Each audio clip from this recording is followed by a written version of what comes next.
a classy spark of quotes, and true stories. For seniors, hello. My name is Kim and I am 65 years old and live in Seoul. After working tirelessly for the past 40 years to support my family, I retired 2 years ago and have been staying home, so I've been receiving frequent abuse from my wife.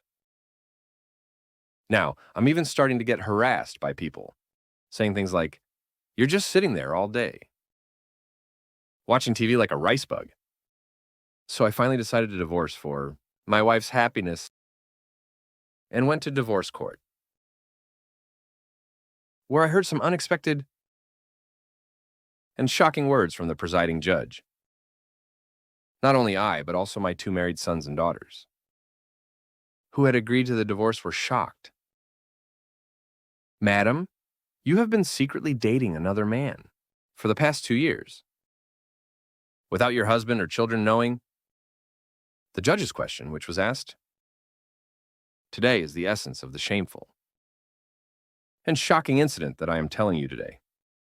Now, I will reminisce about the whole story of this incident and the memories of my wife and I loving each other with all our lives before we were married. I will also tell you honestly about another episode in this story, namely my wife Hyun-suk's affair with another man, which ultimately led to divorce. Before I confess, I have a sincere request to make. I need your subscriptions, likes, and comments to continue making these kinds of videos. I'm just joking, but it doesn't cost money or cause you any harm, so I'd appreciate it if you could take a moment to pay attention. Thank you for your understanding. Well then, I'll continue telling my story, the story of my wife, Hyun-suk, with whom I have spent more than half my life, is now truly turning the final page. I never dreamed that our relationship, which we had shared for 40 years and grown old together, would end so vainly as we heard. Neighbors call us a lovebird couple. At first, I just thought it was because my wife was feeling frustrated since I was retired and staying at home. When I opened my eyes in the morning, he sighed at my request for food. And when I sat down on the sofa with the TV remote, he would make sarcastic remarks like, "You have nothing to do, so you just flip through channels all day." Life after retirement has been a huge change for me, as the days of waking up early every morning, getting ready for work, and staying late at the office disappeared.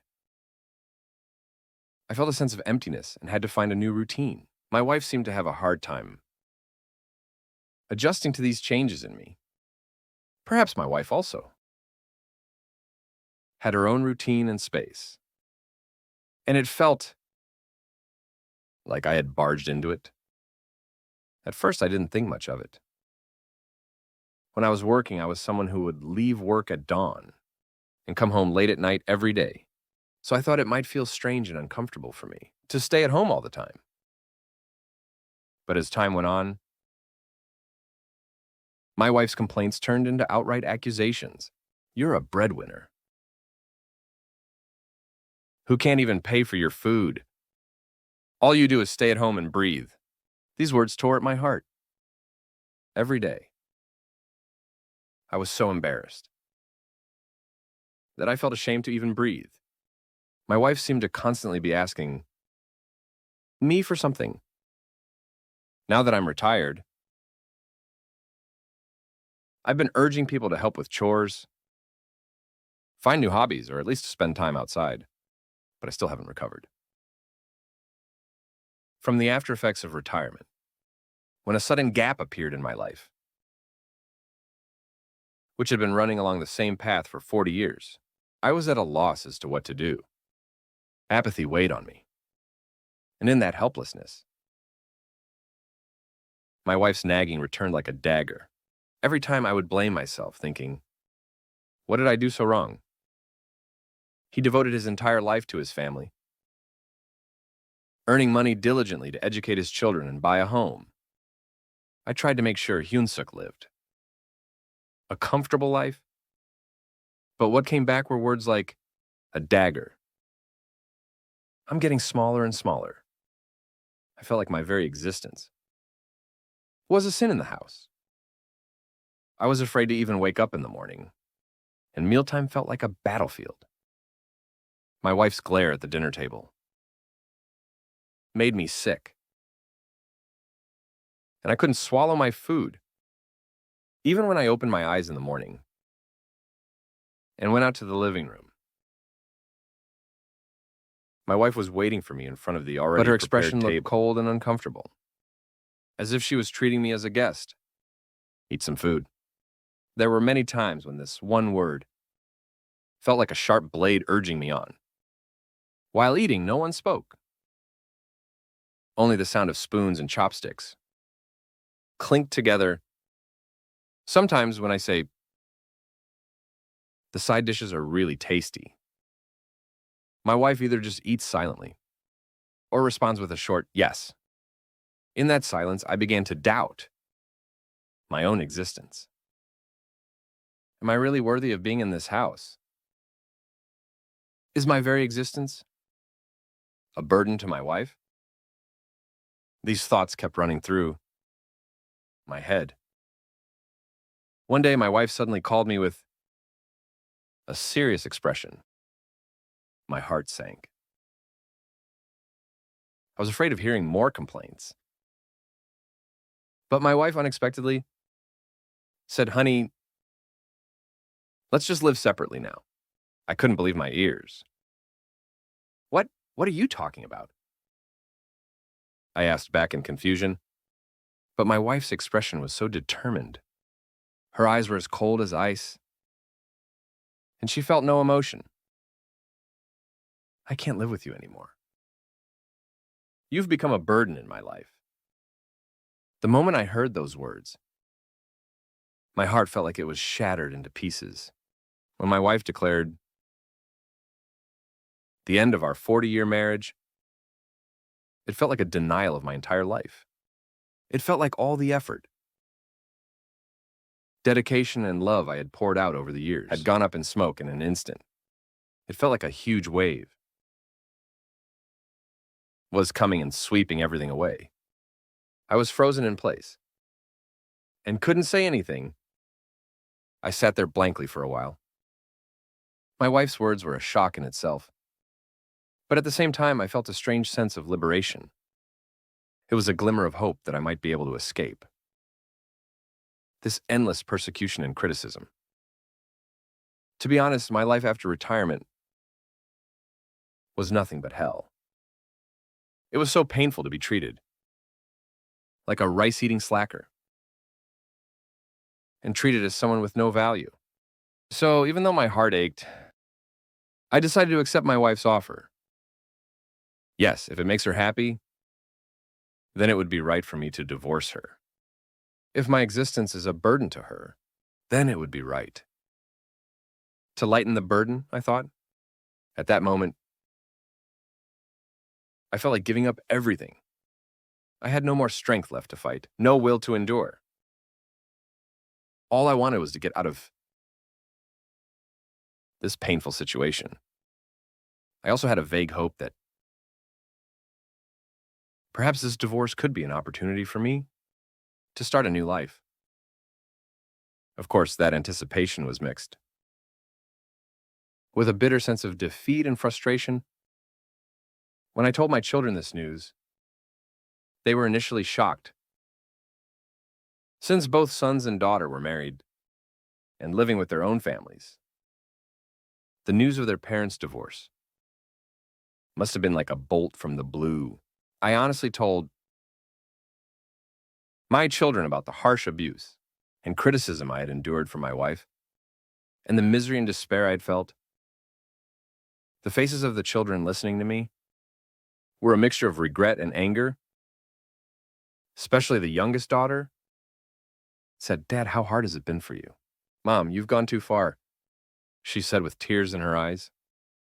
My eldest son silently patted my shoulder, and my second son said, "No, Dad, We respect your decision. If Dad is happy, we are happy too. He said that he couldn't be more proud of his father, who had sacrificed his entire life for his children, and he started to cry. Because of that, I couldn't hold back my tears of regret. Eventually, the children also acknowledged that it was painful for their mother and father to be together any longer and agreed to the divorce. My children's support has been a great comfort to me.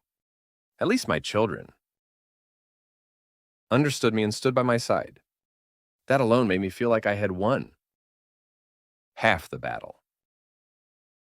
The day has finally come to stand in divorce court. I never imagined I would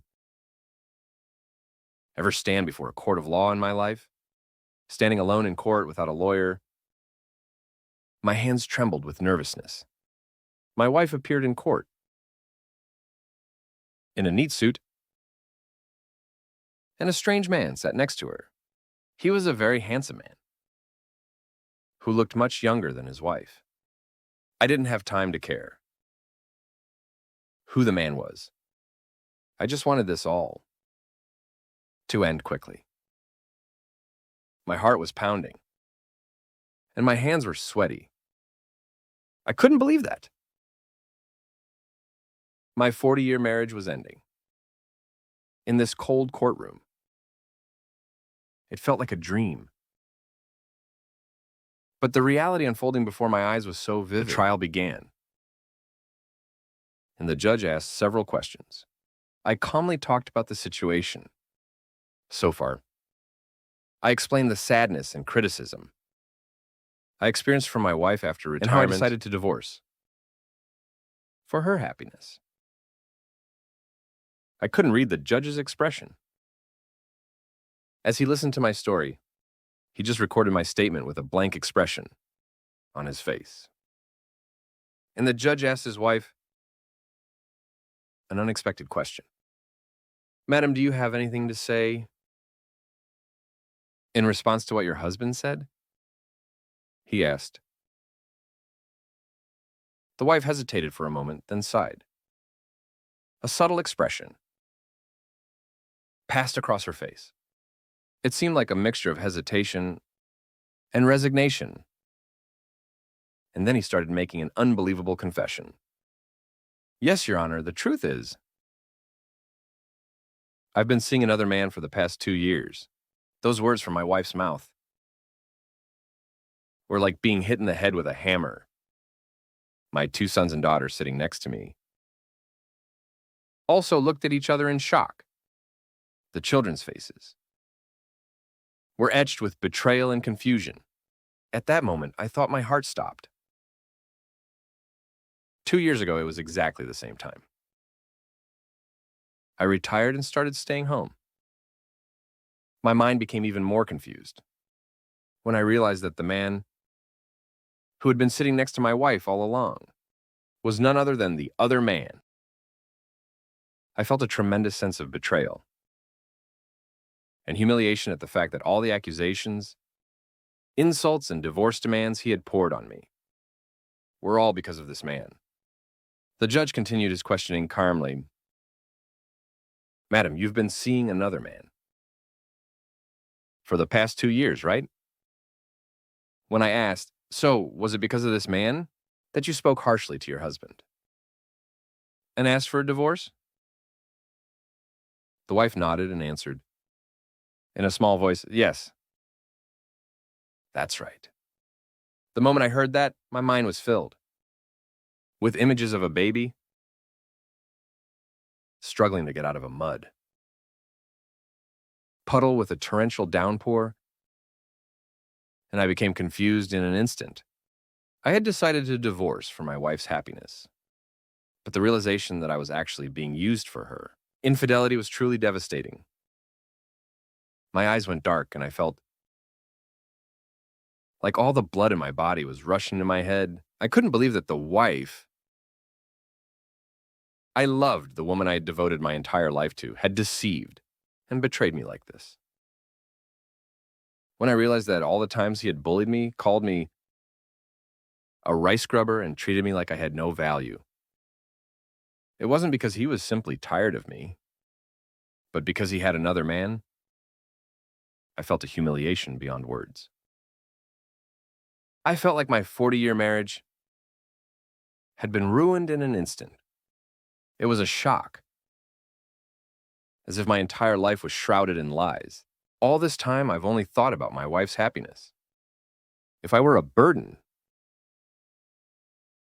I thought it would be best for her if I disappeared. But it was all a lie. Behind my wife's happiness,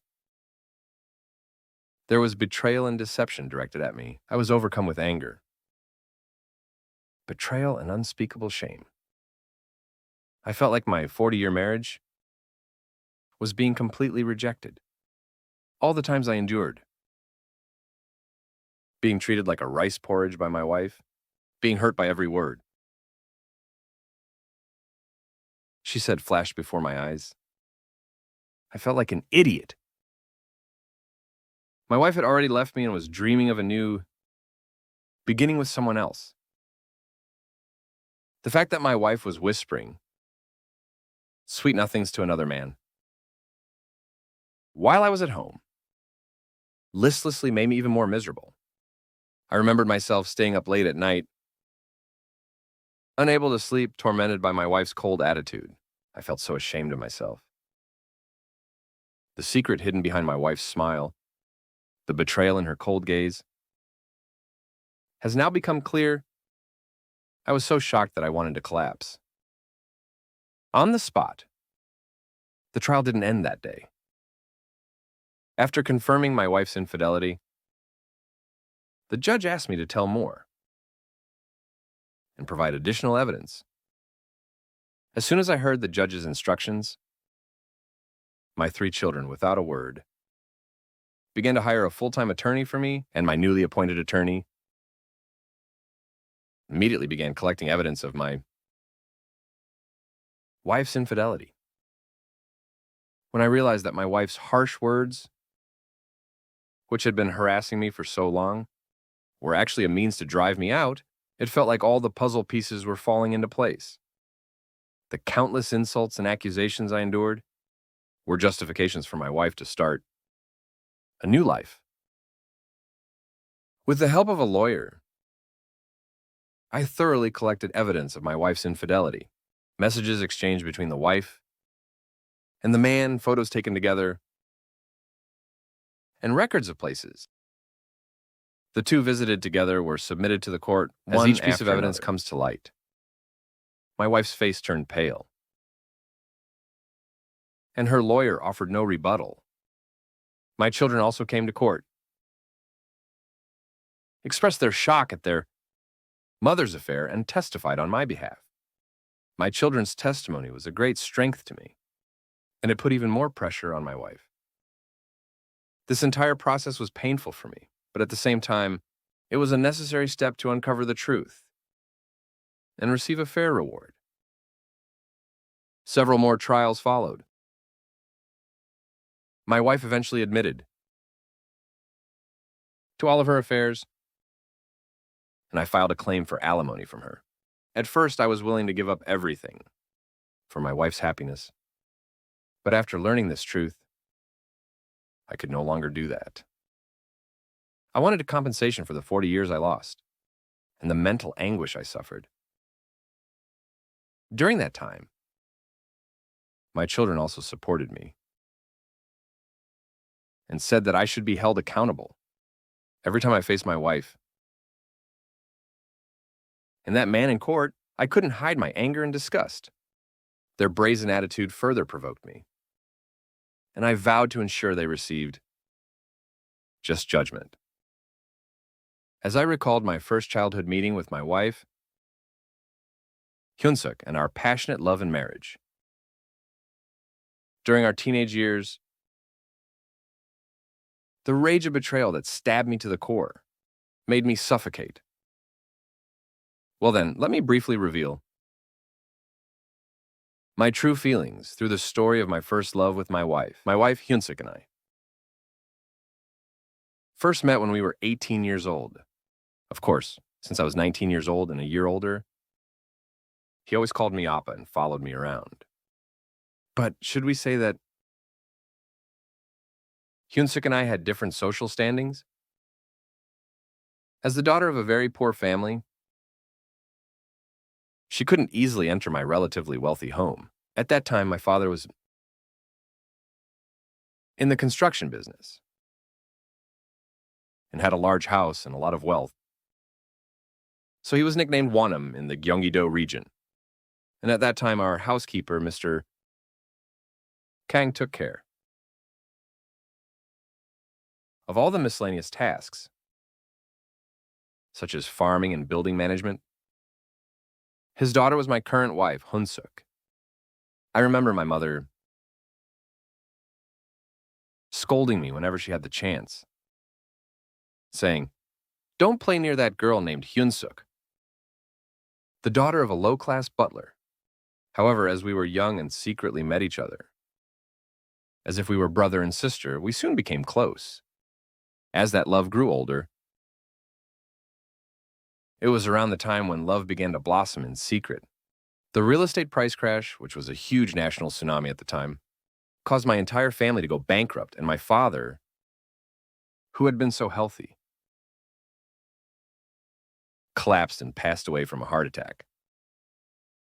The tsunami of disaster that struck once eventually took my mother's along with my 3 remaining family members. My older sister and my youngest brother started to wander around the Dongdaemun market in Seoul, selling relief goods. Meanwhile, I happened to meet Hyunsuk, with whom I had parted ways, again as a customer, who came to buy used clothes.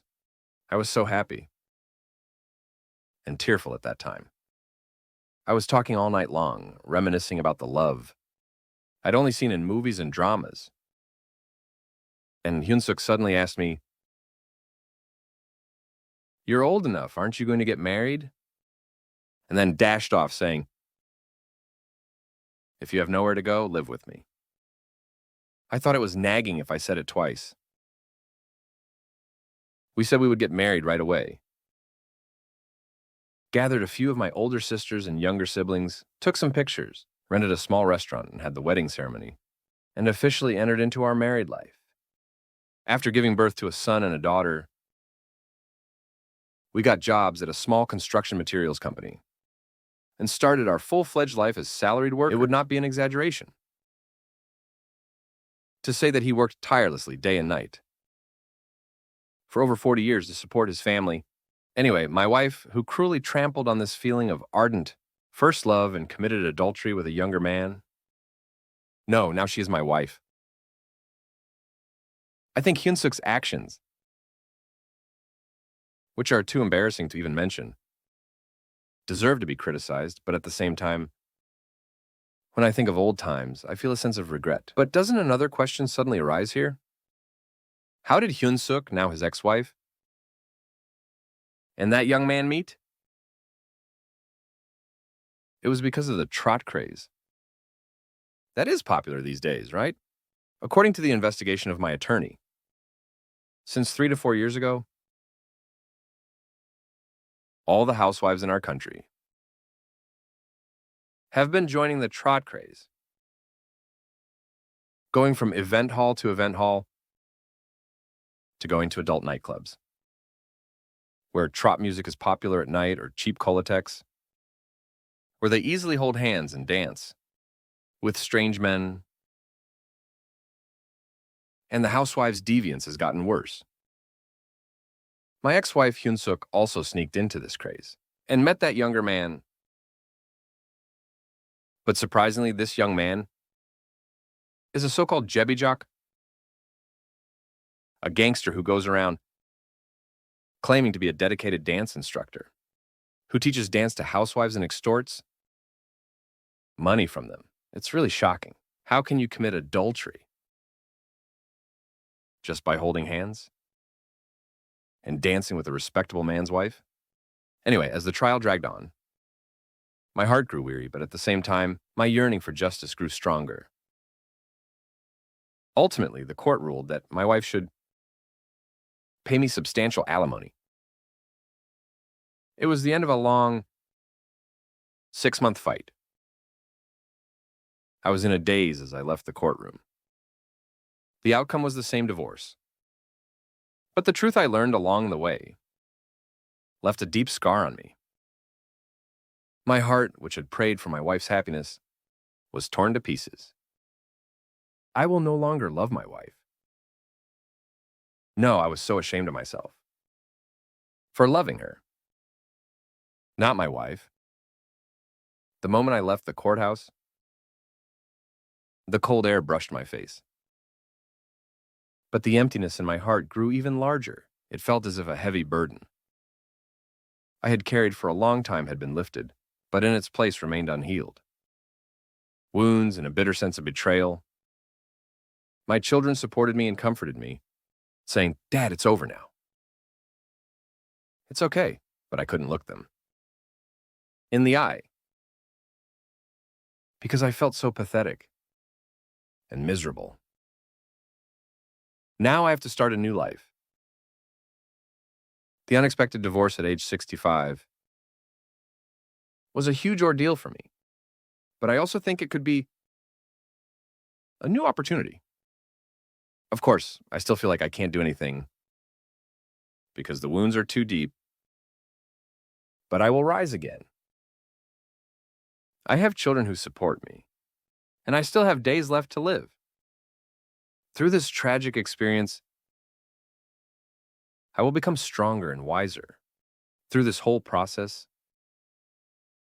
I learned true independence and freedom, although it cost me dearly. The rest of my life will be lived for myself. I will no longer be bound by the gaze or evaluation of others, and will live solely in pursuit of my own happiness. Living alone might be scary at first, but I'm ready to overcome this fear and take on new challenges. Maybe this twilight divorce will be a turning point in my life, making me a better person. I'd like to believe so. Through this story, I want to convey one message to you. No matter how much we love someone, and no matter how long we've been together, sometimes that relationship can cause us pain. And sometimes there may be a bigger betrayal, hidden than we think. I went to court with the intention of divorcing my wife for her happiness, but ultimately faced the greatest betrayal of my life. But through this experience, I decided to live for my own happiness, not as a burden to anyone else. I hope my story will bring you a little comfort and courage. To all of you who are about to embark on a new beginning in your twilight years, I sincerely hope that you will have a happy future without the pain I experienced. May your life always be filled with hope and love. Thank you for listening for so long. A classy spark of quotes and true stories for seniors. See you next time. Goodbye.